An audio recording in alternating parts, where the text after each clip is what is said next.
outra questão séria é o efeito de aprendizagem. Quando isso a gente tem visto muito, tem sido muito relatado para o pessoal que faz saúde ocupacional, porque o pessoal, principalmente os trabalhadores, né, os operários, que fazem audiometria com muita frequência, às vezes eles já entram, já colocam o fone e falam, não precisa explicar nada não, eu já sei o que eu tenho que fazer. E já começam a querer responder. Então, isso é muito importante, né? Porque como eles já estão acostumados a fazer o exame, eles acabam, por conta dessa aprendizagem, muitas vezes eles acabam ou respondendo mal, né? Ou fazendo o exame de uma forma desleixada, né? Desmotivada, e às vezes isso interfere no resultado do exame. E a gente sabe que, principalmente em momentos que você tem que fazer gerenciamento e monitoramento, isso é um risco, né? Porque você pode ter erros na avaliação audiológica, né? E um erro numa frequência alta, por exemplo, num pessoal que trabalha em saúde ocupacional, em saúde trabalhador, pode representar como se ele estivesse começando uma perda auditiva causada por exposição ao ruído, quando na verdade pode ser uma questão simplesmente de posicionamento de fone, ou dele mesmo estar respondendo mal, ou dele estar com um zumbido naquele momento, ou de um efeito de oclusão, alguma coisa, um outro tipo de problema que não tem nada a ver com a exposição ao ruído. Questões relacionadas à personalidade, né? Então, detalhes, pacientes que são detalhistas, pacientes que são, que de tudo fazem piada, tudo para eles está tudo bem, tudo eles fazem brincadeira, não levam nada a sério. E, às vezes, durante a audiometria, eles também têm esse tipo de atitude. E isso interfere nas respostas.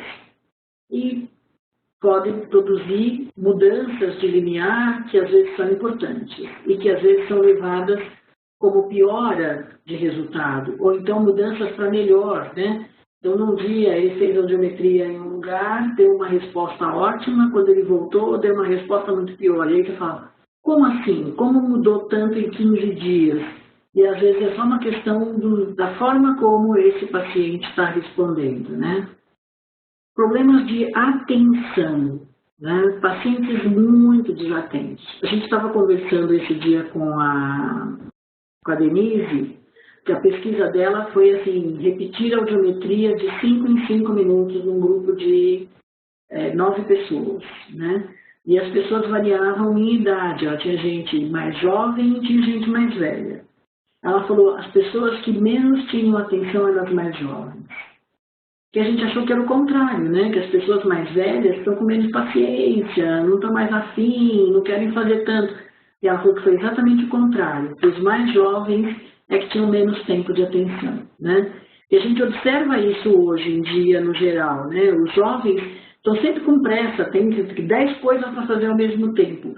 Por quê? Porque tem o WhatsApp, tem o Facebook, tem o celular, tem o iPad, tem a internet, e eles querem tomar conta de tudo e tem que responder a tudo ao mesmo tempo e não conseguem ficar focado e centralizar a atenção numa coisa só, né?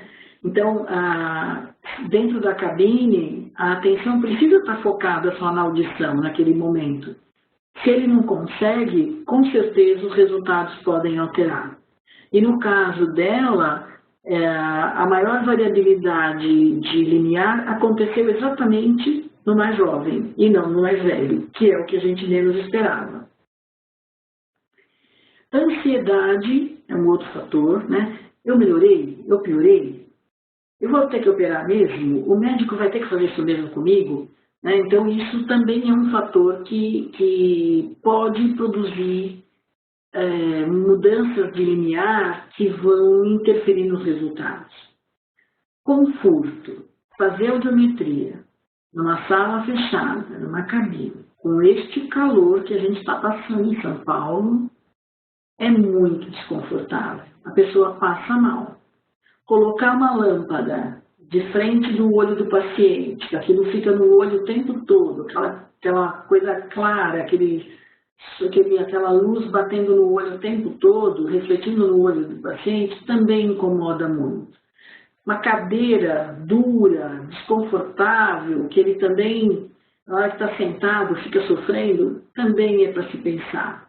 Por outro lado, uma cadeira que tem movimento, que vira para cá, vira para lá, é um problema, porque às vezes o paciente não para quieto, e aí a cadeira gira, gira, gira, é mais um motivo para ele se desconcentrar e responder mal no exame. Paciente cansado, né? Hoje, eu acho que a maior parte dos pacientes que a gente recebe na clínica são idosos, né?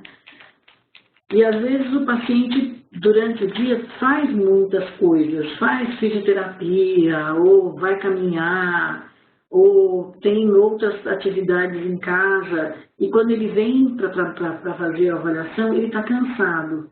Às vezes ele dorme sentado, porque a cabine é um lugar quentinho, sossegado, tranquilo, né?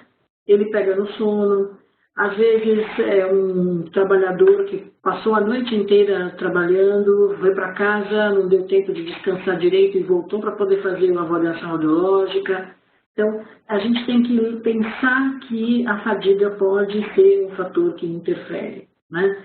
Esse pega um ônibus ou um metrô, pega um trânsito danado, em São Paulo principalmente, com esse monte de manifestação, é manifestação porque tem casa, porque não tem casa, porque tem árvore, porque não tem árvore, porque tem carro, porque não tem carro. Todo dia tem manifestação para tudo e para nada. Então as pessoas às vezes chegam cansadas, irritadas e esgotadas de ficar no trânsito, de ficar no caminho, de pegar calor, de pegar chuva. Isso tudo, quando a pessoa vem para o exame, ela traz com ela, né? Ela não deixa para na porta do lado de fora, ela entra com tudo isso. Gripe, né? Ouvido meio tampado, nariz entupido, pode afetar os limiares, principalmente a frequência baixa. Cera, bolha de cera, né? É sempre bom a gente olhar. Às vezes, quando você trabalha junto com o otorrino, é tranquilo, porque às vezes o paciente passou no otorrino ontem ou hoje, se tinha cera, o médico já limpou, é mais fácil, mas às vezes você está no serviço público, passou no médico 4 meses atrás, e quando vem para você, já está com uma rolha de cera de novo, ou já está com uma quantidade de cera razoável, que pode interferir, por exemplo, na medida da timpanometria, pode entupir uma sonda, né? Então é importante olhar sempre. Corpo estranho, né? Porque se for criança é sempre um risco. Mudança temporária de limiar. Aí uma coisa que hoje a gente está começando a discutir e pensar se não vale a pena a gente começar a solicitar que os pacientes façam repouso auditivo antes de vir fazer audiometria. A questão do uso dos fones de ouvido para música, né? É frequente, não é pouco frequente, é muito frequente. Você vê em todos os lugares, em todos os momentos, as pessoas com fone de ouvido ouvindo música. E não é em volume baixo, né? É em volume alto, volume intenso. E às vezes ouvem durante 1 hora, 2 horas, 3 horas. A gente sabe de jovens que dormem com o fone de ouvido. Vêm para fazer no caminho para fazer o exame, vem com fone de ouvido, ficam na sala de espera com fone de ouvido, só tira quando vai fazer a audiometria, né? Então, existe o risco da mudança temporária de limiar. Então, o que antes a gente pensava em repouso auditivo somente para trabalhador, hoje eu acho que a gente vai ter que começar a pensar como uma preparação para exame audiológico. Da mesma forma que se pede para quem faz o otoneuro evitar alguns alimentos, algumas situações, eu acho que a gente daqui a algum tempo, nós vamos ter que começar a pensar se não é importante pedir para quem vem fazer uma avaliação audiológica fazer repouso auditivo. Mas é repouso auditivo, sim. Não ir para balada, não tocar música, não fazer ensaio, não ir para festas e não escutar som, usar fone de ouvido quando vier para o consultório. Porque não adianta nada ele não vir com fone de ouvido, mas ficou no ensaio da banda de rock até 3 horas da manhã. Porque ele vai chegar aqui com um resto de zumbido e de fadiga auditiva, com certeza. Perdas auditivas flutuantes, né, que o paciente pode ter, então, alguns quadros em que ele pode dizer, olha, tem horas do dia que minha audição está boa, tem horas que está ruim. Então, pedir para ele fazer o exame no momento que ele está bem e no momento que ele está ruim, para a gente ver até que ponto isso é verdade.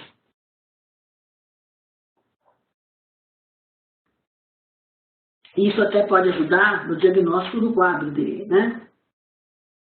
Conhecer o uso de medicamentos, porque alguns medicamentos que são usados para outras doenças podem produzir tontura, podem produzir zumbido, podem afetar o reflexo acústico. Então é importante que a gente saiba que medicamento está tomando e por que está tomando. E se, por exemplo, o zumbido começou antes ou depois que começou esse medicamento. Porque alguns medicamentos para pressão alta, medicamentos para diabetes, para problemas metabólicos, eles podem interferir na circulação e podem mexer com a função do ouvido. Vocês vão ver no Moodle que tem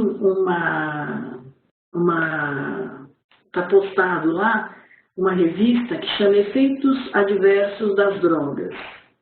Tem uma lista de medicamentos que foi levantada por um médico americano, o DeKickis, de Sogra, mostrando os efeitos colaterais que ele tem.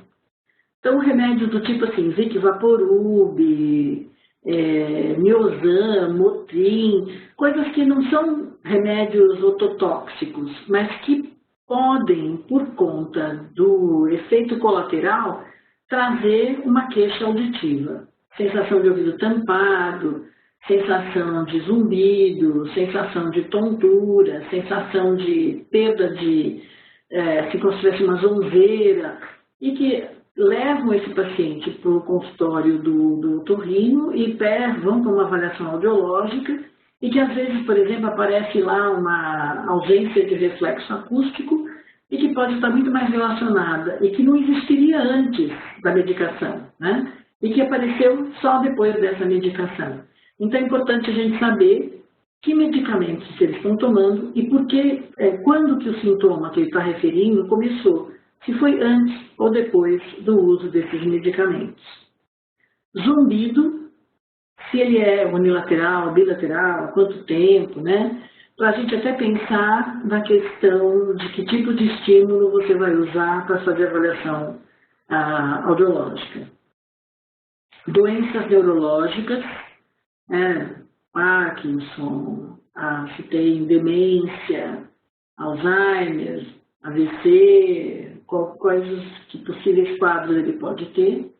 Doenças psiquiátricas, né, para a gente também pensar por conta do que isso reflete na avaliação, as interferências que isso pode trazer.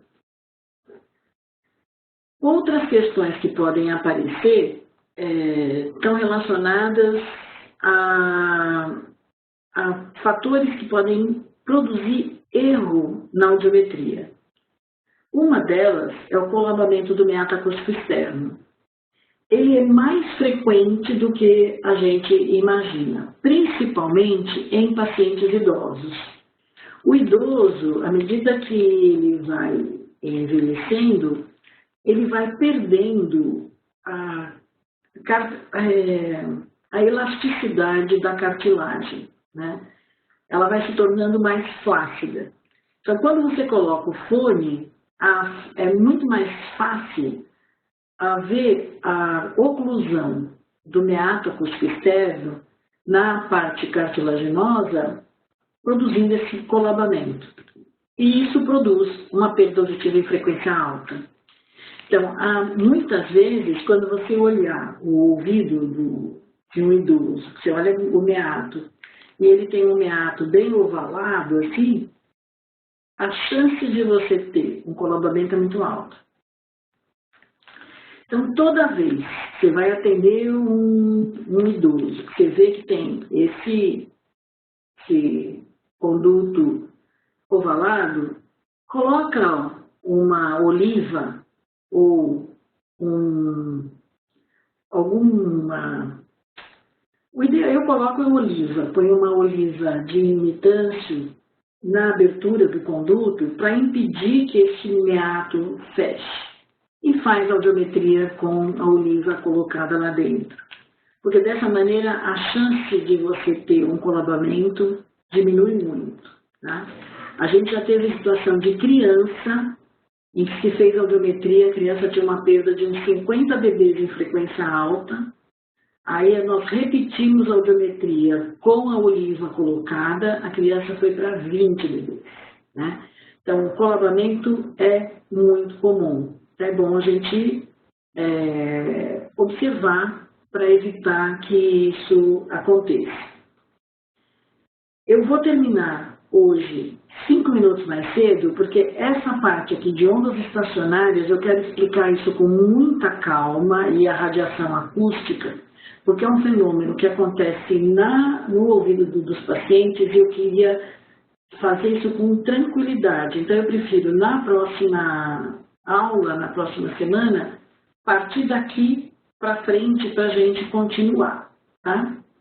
Oliva de aparelho, eu nunca experimentei a oliva de aparelho. Você fala daquelas olivas de silicone, as tulipas? Não sei se ela não é molinha demais, viu, Érica? Eu tenho um pouco de medo dela ser mole demais, porque ela é mais mole do que as de oliva, de mitância. Apesar de que dentro, né, aquela parte interna dela, ela não é tão molinha, ela é mais molinha em volta, né? Naquela parte onde ela tem como se fosse a flor, né? Pode ser que funcione, deve funcionar, porque como ela dentro, ela não fecha, né? Você pode pegar também, como é que chama? Um tubinho, né? Aqueles tubinhos. Em áudio ocupacional, você pode usar garrote. Sabe aquela borrachinha que se usa para fazer, amarrar braço para fazer... Em MO se usa muito garrote para fazer treinamento de MO. Você compra um pedaço e você usa o garrote dentro do ouvido. Corta um pedacinho e coloca. Mas coloca pequeno, né? Para poder garantir. Porque é um problema o colabamento. Saúde ocupacional é mais... E vocês têm mais problema também com a questão da cera, né? Porque quem faz a otoscopia para vocês, em geral, não é uma pessoa que tem muita experiência em otoscopia, né? A gente já recebeu trabalhador com uma rolha de cera enorme, porque quem fez, às vezes, é uma enfermeira que não sabia olhar, ou é um técnico de enfermagem que não sabe ver, e aí faz uma otoscopia. Então, mas você pode pôr um garrote mais compridinho, não precisa enfiar tanto dentro do ouvido. Você está com medo. Mas não precisa ter um garrote. Você pode pôr o garrote maior, né? Pega um pedaço assim, de 1,5 centímetros, mais ou menos, né? E coloca aqui na entrada do conduto para ele não ter chance de entrar, né? No ouvido. Porque ele não vai entrar até a membrana. Porque você lembra, logo depois você tem uma curva e começa a parede óssea do conduto. Né? Então, quando ele tem essa curva, o garrote vai bater aqui. O que você não quer é que exatamente essa parte que é cartilaginosa, que é a parte mais externa, que ela tenha a condição de ser fechada pelo fone, né? Com o garrote aqui dentro, ela não vai conseguir fechar, amassar, né? E aí, em geral, o pessoal usa a linha com fio dental quando elas fazem o tampão para fazer molde de aparelho, que aí vai lá dentro, porque daí empurra para frente da primeira curva. Agora, o garrote, acho que eu nunca vi nada, ninguém me falou nada do garrote chegar até lá na frente, não. Não há necessidade dele ir tão lá na frente. Basta a entrada do conduto aqui.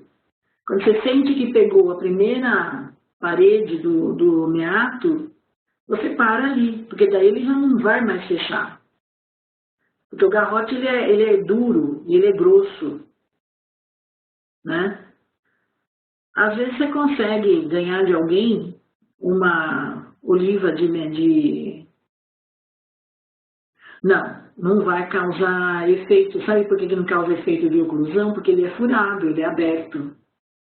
Só vai causar efeito de oclusão se ele fosse um bloqueio, se ele tivesse tampado. Se ele fosse como se fosse uma agulha de cera, tá? Mas ele não é uma agulha de cera, ele é aberto. Ele é um buraco.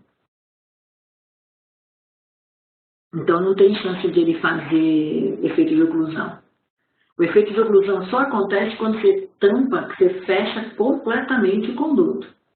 E aí sim, seria quase que como você pegar uma borracha e colocar, ou você pegar, você vê que tem para vender aquelas ceras de silicone, umas rolinhas de silicone, um silicone até bem mole, né, que eles falam que é um protetor auditivo, vende em lojinhas, até às vezes para a pessoa nadar, aquele sim, ele produz efeito de oclusão, mas o garrote não, ele é furado.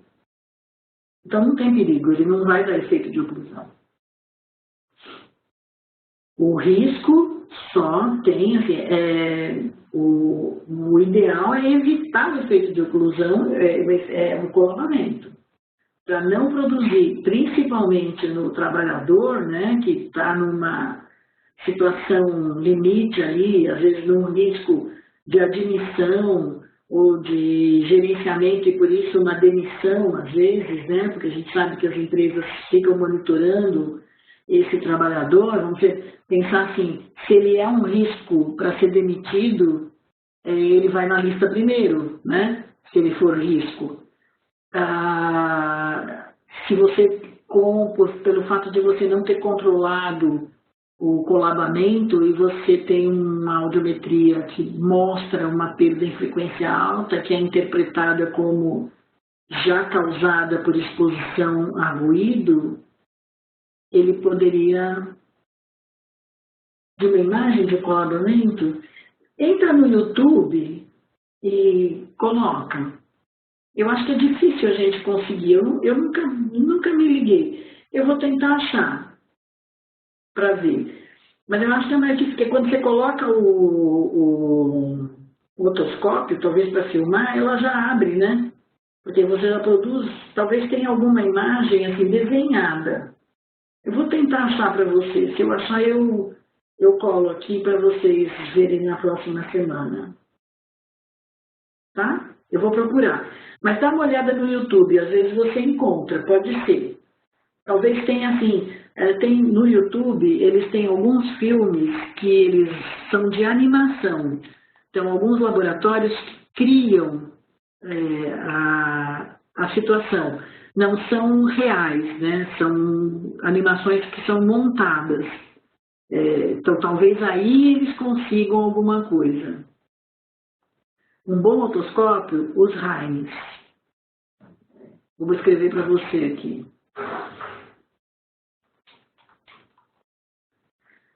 É o melhor.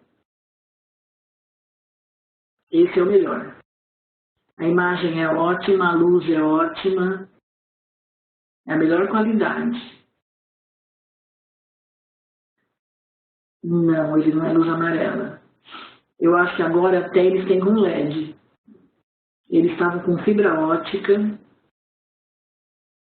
Ele é a melhor que tem, a lente melhor que tem, e eles têm de vários tipos.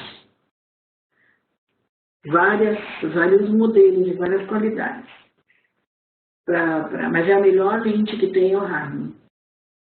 É o melhor de todos.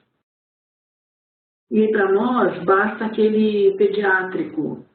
Não precisa ser o Harman de procedimentos, porque tem um que é maior, que ele é de procedimentos. De otoscopia, no segundo semestre, vocês vão ter aula com uma otorrino, que é a Soraya. A Soraya é ótima. E ela é hiperacessível. Daí vocês podem me perguntar para ela. Porque eu não sei, já faz muito tempo que eu não faço assim, otoscopia toda vez, toda semana. Já não estou mais com um olhar tão clínico. Mas a Soraya é ótima. Ela é 10. Tá? Então, olha, qualquer dúvida, lembrem, vocês têm suporte para as questões de internet do Moodle, tem a Thaís, eu e a Gabriela, tá? Para vocês entrarem em contato, tá? A Gabriela, essas questões de secretaria, de faltas, presenças, etc. A Thaís também sobre essas questões, sobre como está funcionando, sobre dúvidas de curso, tudo. Vocês podem perguntar e a gente vai respondendo, tá? Tudo a gente, eu não estou na linha de frente, mas eu estou na primeira linha logo em seguida, tá? Estou sempre junto, tá bom? Então até a próxima semana. E sejam bem-vindas novamente. Eu vi que parece que só tem meninas. Acho que não tem nenhum menino dessa vez. Deixa eu ver se tem algum menino.